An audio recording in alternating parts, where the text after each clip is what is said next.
நலமுடன் வாழ்வோம் நிகழ்ச்சிக்கு உங்களை அன்புடன் வரவேற்கின்றோம். It's my pleasure to introduce Dr.G.R.Physio sir to one and all. Dr. Physio sir holds his MBBS bachelor degree from Madras Medical College from the year 2004 to 2010. Sir has completed his MS Ortho from Madras Medical College. He holds his post-graduation from Madras Medical College during the year 2012 to 2015. Sir has completed his postdoctoral fellowship in orthoplasty, மூட்டு அறுவை மாற்று சிகிச்சை நிபுணத்துவம் from Soundarabandyan Bone and Joint Hospital. It's a pleasure to welcome sir for this exclusive interview organized by Faculty of Physiotherapy, Nalamudan Vazhvom Season 3. Welcome sir. இன்றைய நமது சிறப்பு நேர்காணல் நிகழ்ச்சியில் நாம் எடுத்துள்ள தலைப்பு Osteoarthritis of knee, முழங்கால் மூட்டுவாத நோய். சார், முழங்கால் மூட்டுவாத நோய் அப்படின்னா என்ன சார்? யார் யாருக்கு ரொம்ப அதிகமாக வரும்? ஸோ இப்போ பார்த்தீங்கன்னா முழங்கால் மூட்டுங்கிறது ஏஜ் ஆக எல்டர்லி பேஷண்ட்ஸுக்கு ரொம்ப காமன் கம்ப்ளைண்ட்ஸ்னு பார்த்தீங்கன்னா பெயின் தான் ரொம்ப காமன் கம்ப்ளைண்ட்டோட நம்ம ஆர்த்தோ ஓபிக்கு வர்றாங்க. ஸோ இவங்களுக்கு பார்த்தீங்கன்னா நார்மல் மூட்டில் என்ன இருக்கணும்னு சொல்லிட்டு நமக்கு தெரியணும். நார்மல் மூட்டுன்னு பார்த்தீங்கன்னா இந்த ஒரு மாடல் வச்சுருக்கோம். ஸோ இது பார்த்தீங்கன்னா இதுதான் நார்மல் முழங்கால் மூட்டுன்னு நம்ம சொல்லக்கூடும். ஸோ இது ஒரு போன், இந்த போன் பேர் ஃபீமர்னு சொல்லுவோம். அதுக்கு கீழே இருக்க போன் வந்து டிபியான்னு சொல்கிறோம். இந்த ரெண்டு போனுக்கும் நடுவில் அது முட்டி நம்மளால் ஈஸியாக மடித்து நீட்ட முடியுது. சரிங்களா? ஸோ அந்த போனோட எண்டு பார்த்திங்கன்னா அந்த ப்ளூ கலர், உங்களுக்காக ஒரு கலர் கோடிங் கொடுத்துருக்கோம். பட் நார்மலாக அந்த கலரில் இருக்காது. ஸோ அதோட வேலை என்னன்னு பார்த்தோம்னா, ரெண்டு போன் ஒன்றோட ஒன்று உராயாமல் இருக்கிறதுக்கு அது வந்து ஒரு வலுவலுப்பாக ஒரு லேயர் இருக்கும். அதை கார்டிலேஜ்னு நம்ம சொல்கிறோம். ஸோ இதுதான் நமக்கு ஏஜ் ஆக 20 வயசு 30 வயசு 40 50ன்னு எல்லாருக்கும் ஏஜ் ஆக போகுது. ஒரு ஏஜ் ஒரு 60+ ஆகும்போது என்ன ஆகுதுன்னா, இந்த வலுவலுப்பாக இருக்கக்கூடிய லேயர் வந்து கொஞ்சம் கொஞ்சமாக அது வந்து கொஞ்சம் டிஸ்ட்ராய் ஆகிடும். ஸோ தேய ஆரம்பித்த உடனே என்ன பண்ணுது? ஸோ இந்த போனும் அந்த போனும் ஒன்றோட ஒன்று உராய ஆரம்பிக்கிறது. ஸோ அதனால் வரக்கூடிய ப்ராப்ளம் தான் ஆஸ்டியோஆர்த்ரைட்டிஸ் நம்ம சொல்கிறோம். ஸோ ஓல்டேஜ் ஆக அவங்களோட யூசேஜ் பொறுத்து இந்த எலும்பு வந்து தேய்மானம் ஆகிறதுக்கு வாய்ப்புகள் இருக்குது.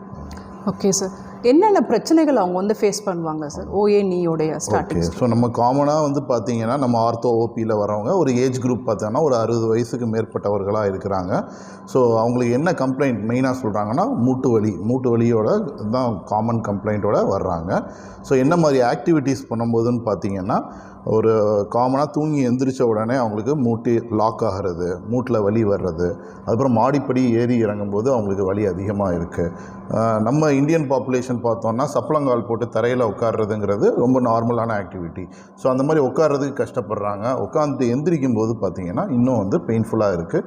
அவங்களுக்கு ஏதாவது ஒரு சப்போர்ட் தேவைப்படுது. அப்புறம் இன்னும் கொஞ்சம் ஓல்டேஜ் பீப்புள் பார்த்திங்கன்னா காமனாக அதை வாக்கிங் ஸ்டிக்ஸ் மாதிரி யூஸ் பண்ணிக்கிறாங்க. ஸோ காமன் கம்ப்ளைண்ட்டுன்னு நம்ம பார்க்கும்போது என்னென்னா, பெயின் தான் பிரதானமான கம்ப்ளைண்ட்டாக நமக்கு இருக்குது. செகண்ட் காமன் கம்ப்ளைண்ட் என்ன வருதுன்னா, மூட்டு வீக்கம், ஸ்வெல்லிங் சொல்லப்படக்கூடிய மூட்டு வீக்கத்தோடு வர்றாங்க. ஸோ அது என்ன பண்ணுவாங்கன்னா, அந்த பெயினோட அவங்க ஆக்டிவிட்டீஸ் பண்ண என்ன ஆகும், ஒரு எலும்பு இன்னொரு எலும்போட வராய அவங்களுக்கு வந்து மூட்டு வீக்கம் வந்து செகண்டரி கம்ப்ளைண்ட்டாக காமனாக வருது. ரொம்ப அட்வான்ஸ் ஸ்டேஜ், இதை கண்டுக்காமல் விட்டுட்டு போகும்போது என்ன ஆகுதுன்னா, மூடு வந்து வளைய ஆரம்பிக்குது. ஸோ நம்ம பார்த்தோம்னா ஒரு 70-80 வயசு மேலே உள்ள வயதானவர்கள் நடந்து வரும்போது பார்த்திங்கன்னா ஒரு ஸ்டிக்கு வச்சுட்டு ரெண்டு பக்கமும் கொஞ்சம் அசைஞ்சு நடந்து வருவாங்க. கால் பார்த்தோம்னா ரெண்டு மூட்டும் விலகி இருக்கும், கால் வளைஞ்சு ரெண்டு பாதம் நோக்கி அது வளைஞ்சிருக்கிற மாதிரி இருக்கும். ஸோ இதெல்லாம் வந்து ரொம்ப அட்வான்ஸ்டு ஸ்டேஜ் ஆர்த்ரைட்டிஸ் போகும்போது கால் வளைவுகள் போன்ற டிஃபார்மிட்டிஸ் வந்து வரலாம். ஸோ இதுதான் அந்த காமனாக இருக்கக்கூடிய 3 கம்ப்ளைண்ட்ஸ். ஸோ ஒருத்தர் ஓஏ நீ அந்த மூட்டுவாத நோய் இருக்கவங்களை எப்படி நம்ம டயக்னோசிஸ் என்னென்னலாம் பண்ணி தெரிஞ்சுக்கலாம் சார்? ஸோ காமனாக இந்த மாதிரி கம்ப்ளைண்ட்ஸ் வருதுன்னா நம்மளுடைய வேலை, நம்ம மருத்துவராக என்ன பண்ண போகிறோம் அப்படின்னு பார்த்தீங்கன்னா, அதை கிளாஸிஃபிகேஷன் பண்ண போகிறோம். ஸோ அதில் என்ன ஸ்டேஜஸ் இருக்குதுன்னு பார்க்க போகிறோம். ஏன் கிளாஸிஃபை பண்ணணும்னா, ஒவ்வொரு ஸ்டேஜுக்கும் ஒவ்வொரு ட்ரீட்மெண்ட் கொடுத்தோம்னா அது நல்லபடியாக கேட்குற மாதிரி இருக்குது. ஸோ இந்த முழங்கால் மூட்டு ஆஸ்டியோஆர்த்ரைட்டிஸ்னு பார்த்தோம்னா அது 4 ஸ்டேஜஸாக பிரிக்கிறோம். Stage 1, stage 2, stage 3, stage 4. ஒரு தோராயமாக சொல்லணும்னா ஒரு 25% டேமேஜ் ஆகிடுச்சுன்னா ஸ்டேஜ் 1, 50%னா ஒரு ஸ்டேஜ் 2, ஒரு 75%னா நம்ம ஸ்டேஜ் 3, ஆல்மோஸ்ட் 100% அந்த ஜாயிண்ட்டே நமக்கு டேமேஜ் ஆகிடுச்சுன்னா அது ஸ்டேஜ் 4னு சொல்கிறோம். ஸோ இந்த மாதிரி வரும்போது காமன் நம்மகிட்ட இருக்கிற இன்வெஸ்டிகேஷன் என்னென்னா, பிளெயின் எக்ஸ்ரே, நார்மலாக எடுக்கக்கூடிய அந்த ரேடியோகிராஃபிக் அது எக்ஸ்ரே எடுத்து நம்ம பார்க்க போகிறோம். அதில் என்ன மெயினாக பார்க்க போகிறோம்னா, அந்த ரெண்டு எலும்புக்கு நடுவில் இருக்கக்கூடிய அந்த கார்டிலேஜ் எவ்வளோ தூரம் தேஞ்சு போயிருக்கு அப்படிங்கிறத வச்சு நம்ம அதை கிளாஸிஃபை பண்ணுற மாதிரி இருக்குது. Okay sir. என்னென்ன ட்ரீட்மெண்ட் நம்ம வந்து ஜென்ரலாக இந்த நோய்க்கு வந்து ப்ரிஸ்கிரைப் பண்ணுவோம் சார்? ஓகே, இந்த மாதிரி வராங்கன்னா நம்ம என்ன டியூரேஷனுங்கிறத ஃபஸ்ட்டு நம்ம பார்க்க போகிறோம். ஷார்ட் டியூரேஷன் 3 வீக்ஸ்க்குள்ளே ஒரு 6 வீக்ஸ்க்குள்ளே வரும்போது இனிஷியலாக கொஞ்சம் டேப்லெட்ஸை ஆன்டி இன்ஃப்ளமேட்டரி டேப்லெட்ஸ் நமக்கு காமனாக கொடுத்தாலே அதை நம்ம கண்ட்ரோல் பண்ணலாம். செகண்ட் வந்து என்னென்னா ஃபிசியோதெரப்பி தான் மெயின் ஸ்டே ஆஃப் ட்ரீட்மெண்ட். அதில் வந்து என்ன பண்ண போகிறோன்னா ஒரு எக்ஸசைசஸ் கொடுக்கறது, ஒரு ஹாட் வாட்டர் ட்ரீட்மெண்ட், இல்லை வேக்ஸ் பாத், அந்த மாதிரி கொஞ்சம் இனிஷியலாக நம்ம கொடுத்து சரி பண்ணலாம். மேபி அது கொடுத்து கேட்காத பேஷண்ட்ஸுக்கும் மேபி நெக்ஸ்ட் ஸ்டேஜ் இருக்கிற பேஷண்ட்ஸுக்கும் அடுத்த கட்ட ட்ரீட்மெண்ட்டாக மூட்டுக்குள்ளே இன்ஜெக்ஷன்ஸ்ன்னு சொல்லிட்டு இன்ட்ரா ஆர்டிகுலர் இன்ஜெக்ஷன்ஸ் நம்ம கொடுக்கலாம். ஸோ அந்த ட்ரீட்மெண்ட் கொடுத்தும் நிறைய பேர்த்துக்கு வந்து ரெஸ்பாண்ட் ஆவாங்க. ஸோ அதுவும் சப்போஸ் கேட்கலை அப்படின்னா நெக்ஸ்ட் ஸ்டேஜ் போகும்போது ஃபைனல் ஸ்டேஜாக அதை மூட்டு மாற்று அறுவை சிகிச்சையை நான் சொல்லக்கூடிய டோட்டல் நீ ரீப்ளேஸ்மெண்ட்ங்கிற சர்ஜரி நம்ம பண்ணுற மாதிரி இருக்கும். ஸோ ட்ரீட்மெண்ட் ப்ரோட்டோக்கால் எப்படி அப்படின்னு பார்த்தோம்னா ஒவ்வொரு ஸ்டேஜ் ஃபஸ்ட்டு நம்ம கண்டுபிடிக்கிறோம், அதுக்கான ட்ரீட்மெண்ட் கொடுக்குறோம். கேட்டுருச்சுன்னா will stop with that treatment. கேட்கலைன்னா we go to the next stage of ட்ரீட்மெண்ட்டுங்கிற மாதிரி நம்ம அதை பண்ணுற மாதிரி இருக்கும். Thank you sir. So total knee replacement surgery பற்றி சொன்னீங்க. ஸோ அப்படின்னா என்ன நீங்கள் கொஞ்சம் விளக்கமாக சொன்னீங்கன்னா எல்லாருக்குமே யூஸ்ஃபுல்லாக இருக்கும் சார். ஆமாம், இப்போது ப்ராப்ளம் என்னங்கிறது நான் அந்த மாடல் மூலமாக சொன்ன மாதிரி அந்த கார்டிலேஜுங்கிற பகுதி வந்து முழுசும் அது தேஞ்சு போயிடுது. அதனால் 2 போன் ஒன்றோட ஒன்று உராய ஆரம்பிக்குது. ஸோ நமக்கு தேவை என்னென்னா அந்த உராஞ்ச எலும்பை வந்து நம்ம ரீப்ளேஸ் பண்ணணும். ஸோ ஃபீமர் சைடில் ஒரு காம்பனண்ட் மாதிரி நம்ம ரீப்ளேஸ் பண்ணிடுவோம். அடியில் இருக்கிற போனுக்கு அதையும் வந்து ஜஸ்ட்டு அந்த ஸ்லைஸ் மாதிரி கட் பண்ணிவிட்டு அதில் ஒரு காம்பனண்ட் மாதிரி பண்ணிவிடுவோம். உள்ளுக்குள்ளே இப்போ இந்த 2 காம்பனண்ட்டும் ஒன்றோட ஒன்று உரசாமல் இருக்கிறதுக்கு உள்ளுக்குள்ளே பாலிஎத்திலின்னு சொல்லிட்டு ஒரு இன்சர்ட்னு சொல்லி நம்ம அதை இன்சர்ட் பண்ணிடுறோம்.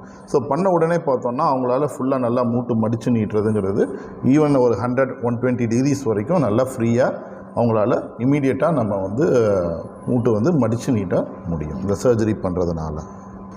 Thank you sir. ஒரு சிறிய இடைவேளைக்கு பிறகு மீண்டும் தொடருவோம்.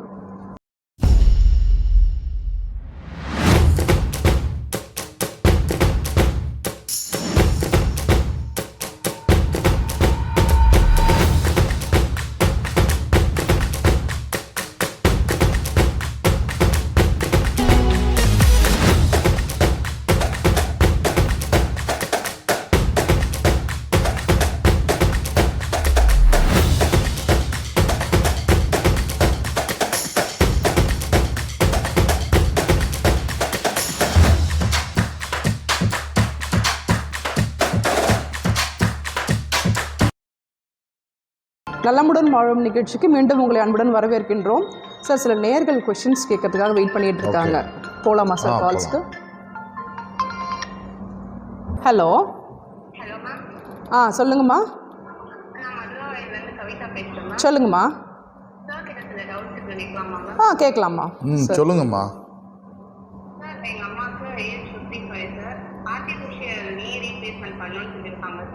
ஓகே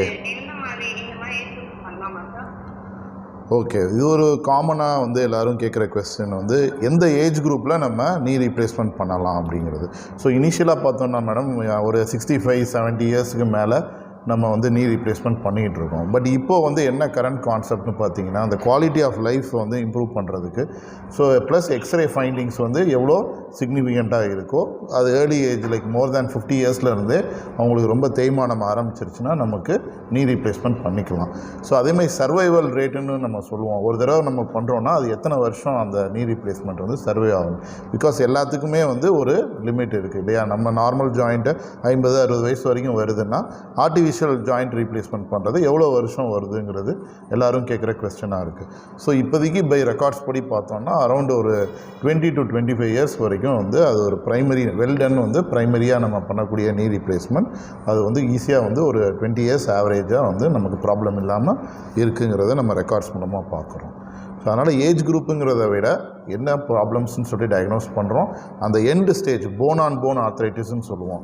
டோட்டலாக கார்ட்லேஜ் ஒன் அவுட் ஆகி ஒன்ஸ் போன் மேலே டச் ஆகிடுச்சுன்னா அதுதான் correct indication for doing a total knee replacement irrespective of the age provided அவங்களுக்கு அந்த கோமார்பிட் சுகர் பிபி அதெல்லாம் கண்ட்ரோலில் இருக்குது. அனஸ்தீசியா டாக்டர் வந்து ஃபிட்னஸ் கொடுக்குறாங்கன்னா நம்ம irrespective of age 80s 70s even 60s 50s எந்த ஏஜ் குரூப்னாலும் நம்ம ப்ராப்பராக பண்ணிக்கலாம்.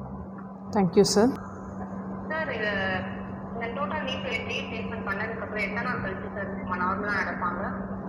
ஆமாம். ஸோ இதுவும் பார்த்தீங்கன்னா ரொம்ப ஒரு பேசிக் கொஸ்டின் எல்லாத்துக்கும் இருக்குது. என்னென்னா எத்தனை நாள் பெட் ரெஸ்ட்டில் இருக்க முடியும், ஸோ எத்தனை நாளில் வந்து நான் இண்டிபெண்ட்டாக அவங்க வந்து நார்மல் ஆக்டிவிட்டீஸை பண்ணலான்னு சொல்லி நிறைய பேர் கேட்குறாங்க.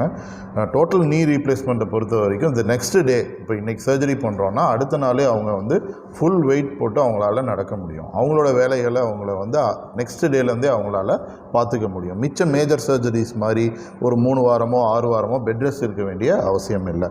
ஸோ நம்ம வந்து சர்ஜரி பண்ணி நெக்ஸ்ட் நாளே நடக்க வச்சுருவோம். முட்டி பெண்ட் பண்ணுறது எல்லாமே நெக்ஸ்ட் டேவே நம்ம பண்ணலாம். ஒரு மாடிப்படி எப்போ ஏறணும்னா மோஸ்ட்லி ஒரு 2 வீக்ஸ் 3 வீக்ஸில் அவங்களால மாடிப்படியும் ஏறி இறங்க முடியும். சேரில் உட்காடுறது, நார்மலாக நடக்கிறது எல்லாமே வந்து நெக்ஸ்ட் டேலேருந்து நம்ம பண்ணலாம். ஹோப்ஃபுல்லி பை 3 வீக்ஸ், அது வந்து ஆவரேஜ் டைம் 3 வீக்ஸில் வந்து நார்மலாக எந்த சப்போர்ட் இல்லாமல், ஈவன் அந்த முட்டிக்கு போடக்கூடிய பெல்ட்டுன்னு சொல்லுவோம் அதுவும் போடாமல் அவங்களால 3 வீக்ஸ்லேயே வந்து இண்டிபெண்ட்டாக they can walk. So do the basic activities. எல்லாமே அவங்க என்னென்ன வேலை பண்ணிகிட்டு இருந்தாங்களோ எல்லா வேலைகளும் அவங்களால வந்து சர்ஜரி முடிச்சுட்டு ப்ராப்பராக பண்ண முடியும். ஸோ இதுதான் வந்து டோட்டல் நீ ரீப்ளேஸ்மெண்ட்டோடைய நம்ம வந்து சொல்லுவோம். ஆர்த்தோபெடிக்ஸ்னு எடுத்துக்கிட்டோம்னா உங்களுக்கு தெரியும் ஏகப்பட்ட போன்ஸ் இருக்குது, ஏகப்பட்ட இது இருக்குது. ஸோ இதுலேயே ரொம்ப சக்ஸஸ்ஃபுல்லான சர்ஜரி எப்படி எதுன்னு பார்த்தோன்னா ஒரு டாப் 3ல் எடுத்தோன்னாலுமே அது டோட்டல் நீ ரீப்ளேஸ்மெண்ட்டுங்கிறது அவ்வளோ ஒரு சக்ஸஸ்ஃபுல்லான ஒரு சர்ஜரி எங்கள் ஆர்த்தோபெடிக்ஸ் டிபார்ட்மெண்ட் சைடில் இருந்து. ஏன் சக்ஸஸ்ஃபுல்லான சர்ஜரினா அந்த காம்ப்ளிகேஷன், அந்த ரிஸ்க் வந்து இன்வால்வ் வந்து ரொம்ப லெஸ் தேன் 5% அளவுக்கு இப்போ போயிடுச்சு. ஸோ மோர் தேன் 95% ஒரு சர்ஜரி வந்து சக்ஸஸ்ஃபுல்லாக கேரண்டி கொடுக்குதுன்னா ஐ திங்க் வந்து everybody can go for it. ஒன்றும் பயப்பட தேவையில்லை. ஸோ ப்ரீவியஸாக பார்த்தீங்கன்னா ஒரு 60% 70% தான் நம்ம கேரண்டிட் கொடுப்போம். ஸோ பேஷண்ட்ஸ் கேட்பாங்க எவ்வளோ % சார் கேரண்டி சொல்ல முடியும், இதெல்லாம் வந்து ப்ரீவியஸாக கேட்கும்போது ஒரு 60% 70% சொல்லிட்டு இருந்தோம். இப்போ இந்த நீ ரீப்ளேஸ்மெண்ட்லாம் பார்த்தீங்கன்னா 95% அளவுக்கு நம்மளால் கேரண்டி கொடுக்க முடியும். ஸோ அப்படின்னா ஒரு 100 பேருக்கு பண்ணுறோன்னா மினிமம் 95 பீப்புள் வந்து அவங்க வந்து வெரி எக்ஸலண்ட் அவுட்கம்ஸோடு நம்ம இது பண்ணுறாங்க. அதனால தான் இது one of the most successful surgery in ஆர்த்தோபெடிக்ஸ்னு நம்ம சொல்கிறோம். பேஷண்ட் சைடும் வந்து next day they can do the normal activities. So bed ரெஸ்ட்டுன்னு எதுவும் தேவையில்லை, அவங்கள பார்த்துக்க வேண்டிய ஆட்கள்னு யாரும் நமக்கு தேவையில்லை. ஸோ நம்ம ஹாஸ்பிட்டல் வந்து பார்த்தாங்கன்னா நம்ம வி கேன் டீட்டெயிலாக நம்மளால் எக்ஸ்பிளைன் பண்ண முடியும். Okay okay. ஹலோ. ஓகேம்மா, தேங்க்யூம்மா. Thank you sir. இந்த நீ ரீப்ளேஸ்மெண்ட் அதை நம்ம ஏசிஎஸ் மெடிக்கல் காலேஜில் நம்ம பண்ணுறோமா சார்? ஃபெசிலிட்டிஸ் அவைலபிளாக இருக்கா சார்? ஆமாம், இங்கே ஏசிஎஸ் மெடிக்கல் காலேஜில் நீ ரீப்ளேஸ்மெண்ட் பண்ணுறதுக்கு தேவையான எல்லா ஃபெசிலிட்டிஸும் நம்மக்கிட்ட இருக்குது. ஸோ இந்த பர்டிகுலராக சொல்லணுன்னா இதுக்கு வந்து இந்த லேமினார் ஏர் ஃப்ளோன்னு சொல்லிட்டு ஆப்ரேஷன் தியேட்டர் சொல்லுவாங்க. இருக்கிறதுலே இன்ஃபெக்ஷன் ஆகாமல் இருக்கிறதுக்கு மேக்ஸிமம் அந்த மாதிரி ஒரு ஆப்ரேஷன் தியேட்டர் செட்டப், ப்ளஸ் அதுக்கான இன்ஸ்ட்ருமெண்டேஷன்ஸு, அதே மாதிரி இம்ப்ளான்ட்ஸ் உள்ளே போடக்கூடிய பொருட்கள்னு பார்த்திங்கன்னா எல்லாமே வந்து யுனைடெட் ஸ்டேட்ஸில் ஆஃப் அமெரிக்கா யூஎஸ்ஏலேருந்து வரக்கூடிய இம்ப்ளான்ட்ஸாக இருக்குது. ஸோ தி பெஸ்ட் இம்ப்ளான்ட்ஸ் தான் நம்ம போடுவோம். ஆப்ரேஷன் தியேட்டரும் வந்து பார்த்திங்கன்னா ஸ்டேட் ஆஃப் த ஆர்ட்னு சொல்லக்கூடிய எல்லா வசதிகளும் இருக்கக்கூடிய தியேட்டரும் நம்மக்கிட்ட இருக்குது. ஸோ யாராவது ப்ராப்ளம்ஸ் இருக்குது, மூட்டு மாற்று அறுவை சிகிச்சை தேவைப்பட்டால் கண்டிப்பாக நீங்கள் ஆர்த்தோ டிபார்ட்மெண்ட் இன் ஏசிஎஸ் மெடிக்கல் காலேஜ் வந்தீங்கன்னா we will guide you better. சரிங்களா சார்? இவ்வளோ நேரம் எங்களோட கேள்விகளுக்கு ரொம்ப பொறுமையாகவும் ரொம்ப தெளிவாகவும் எல்லாருக்கும் புரியும்படியாகவும் நீங்கள் பதில் கொடுத்துருக்கீங்க. கண்டிப்பாக இந்த ப்ரோக்ராம் எல்லாருக்குள்ளேயுமே ஒரு அவேர்னஸ், அவங்களுக்குள்ளே இருக்கிற டவுட்ஸ் எல்லாமே கிளாரிஃபை பண்ணுறதுக்கு ரொம்ப யூஸ்ஃபுல்லாக இருக்கும். உங்களோட நேரத்தை எங்களுக்கு ஒதுக்கிமைக்கு மிக்க நன்றி சார். நன்றி, வணக்கம்.